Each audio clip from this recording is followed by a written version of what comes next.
Hello, I'm Brigantia Blackbird of Blackbird's Brew. Happy Friday and welcome to Wicca 202. As we have a fifth Friday this month, we're going to be getting to know a goddess of great magical power from the Egyptian pantheon, the goddess Isis. Also called Astet or Estet, Isis is the Greek form for the ancient Egyptian term for throne. Isis is a goddess of sovereignty, of the earth, a protector of the dead, and patron of loving, devoted wives and mothers. Her importance amongst the Egyptians grew throughout the ages, and eventually her veneration took hold within the Roman Empire. And at one point, she was worshipped all the way from England to Afghanistan. Now, today, Isis is once again honored by pagans throughout the globe, particularly amongst those who discover an affinity for the Egyptian pantheon. Many people consider this goddess to be a powerful role model for women. Now, perhaps the most well known story of Isis relates to the aftermath of her husband Osiris's murder at the hands of Set. Despite Osiris's remains being scattered, Isis successfully brought him back together, performed a powerful ritual of resurrection, which restored Osiris just long enough for Isis to conceive a child, which she named Horus. Osiris became the Lord of the Dead, and Horus grew up and he was able to avenge his father's death. In addition to Isis being a model of devotion during turbulent times, she is also credited with setting the example for what it means to be an Egyptian queen. And on top of that, she is credited with teaching Egyptian women how to weave, bake, and brew beer, skills of great importance in ancient Egyptian life. However, above all, Isis is a powerful practitioner of magic. Her capabilities transcend the talents of all other gods in the pantheon, and she is not bashful about acting as a guardian or bringing the full measure of her intelligence to bear when adversities have to be faced. So let's look a little bit more into her common magical traits and correspondences. And the zodiac, she is linked with the signs of Taurus, of Cancer, Virgo, Libra, Scorpio, Sagittarius, and Aquarius. And the solar system, she's linked with the Earth, the Moon, the planet Uranus, but also the dog star, also called Sirius.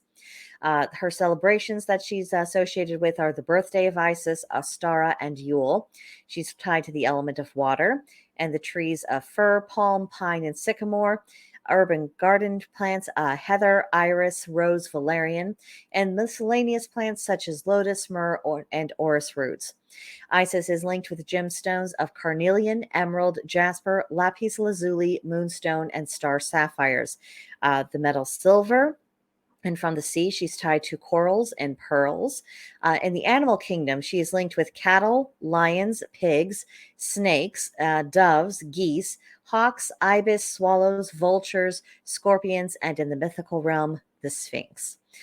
She's associated magically with the powers of having abundance, acceptance, the afterlife, agriculture, ambition, challenges, compassion, courage, cunning, death, dedication, divination, dream work, endurance, energy, fertility, freedom, growth, guidance, healing, hexes in the sense of breaking and protecting from hexes, inspiration, leadership, life, love, magic, the other world, protection, quest, rebirth, spirituality, teaching, transformation, wisdom, witches, and witchcraft.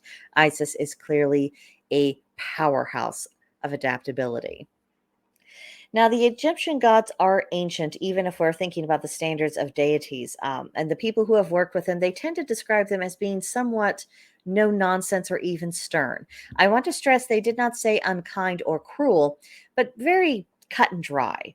I wouldn't go so far as to say that I've gotten the impression that Egyptian gods have, just this black and white either or view of the world, but they are very sure of their own ground, and they are about as movable as your average mountain. Isis is a very tenacious goddess, as evidenced by her myths and the testimony of practitioners who have worked with her. If you are looking for training to become more resolved in your intentions and more proactive in the quest to follow through with those, Isis has a great deal to teach you.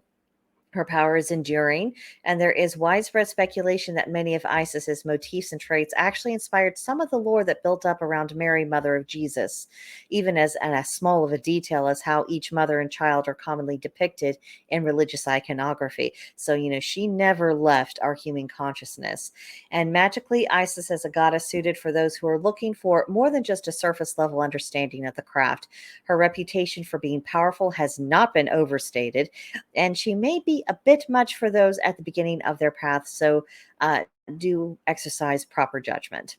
Now for our homework between June 30th and July 6th. Number one, Read up on myths about the goddess Isis and make a note of anything that particularly catches your interest. Number 2, meditate on the mysteries of life, death, and rebirth. Isis has power over all stages of existence, and magic has its own particular influence over each of those stages. So spend a little time contemplating that. And then number 3, do some research on the reported experiences of practitioners who do work with Isis.